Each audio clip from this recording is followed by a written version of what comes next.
Prince Harry escaped a random drugs test at a Royal Air Force base, it has been revealed. Harry was allowed to leave his Apache helicopter base in May 2011 for urgent palace business, when the base was put in lockdown for a random drugs test.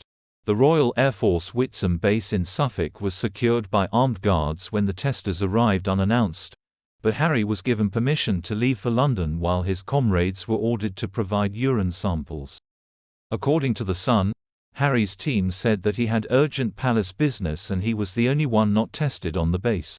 Mark Wilson, Harry's former squadron sergeant major and in charge of squadron discipline, said, "I couldn't believe Harry was allowed to leave." An army source also noted that Harry's departure would have looked very strange to his comrades, but added, "You can't expect soldiers and sergeant majors to be aware of the diary pressures on the third in line to the throne."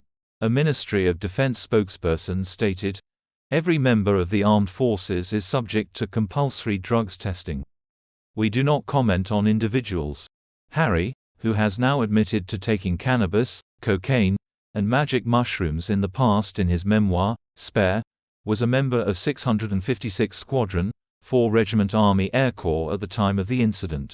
In an interview with ITV's Tom Bradby to promote the memoir, Bradby said to Harry, "There's a fair amount of drugs, marijuana, magic mushrooms, cocaine. I mean that's going to surprise people." Harry replied, "But important to acknowledge."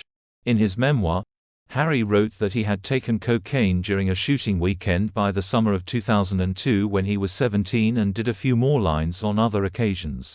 He also said that in January 2016, at the age of 31, he went to California with friends and got drunk on tequila and took magic mushrooms. Harry wrote, "I was a 17-year-old willing to try almost anything that would upset the established order. At least that was what I was trying to convince myself of." He added, "It was not fun and it did not make me feel as happy as it seemed to make others, but it did make me feel different and that was my main goal. To be different." It should be noted that there is no suggestion that Harry deliberately avoided the drugs test or took any drugs while in the armed forces.